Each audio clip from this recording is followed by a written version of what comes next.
আপনি শখ করে একটা বিড়াল পালা শুরু করবেন।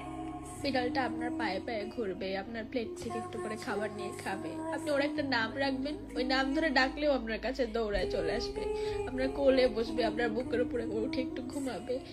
আস্তে আস্তে দেখবেন করে ছাড়া আপনার ভালো লাগতেছে না, ওর একটু আদর না করলে আপনার ভালো লাগতেছে না, আপনি চোখে হারাবেন। এভাবে ওর সাথে একটা বন্ধুত্বের সম্পর্ক গড়ে উঠবে, একটা আত্মিক সম্পর্ক, গভীর ভালোবাসার সম্পর্ক। আর কয়েকদিন পর দেখা যাবে কেউ হঠাৎ করে আপনাকে ছেড়ে দুনিয়া ছেড়ে চলে গেছে।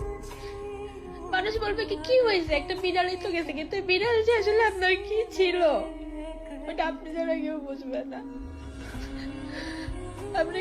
আপনি কারো কাছে জবাবও চাইতে পারবেন না, অভিযোগ করতে পারবেন না, কিন্তু একটু পর পর আপনার কলেজার মধ্যে আঁচড় দিয়ে উঠবে মায়া। আজকে মিঠু চলে যাওয়ার 1 বছর হয়ে গেছে। মায়া জিনিসটা খুব খারাপ।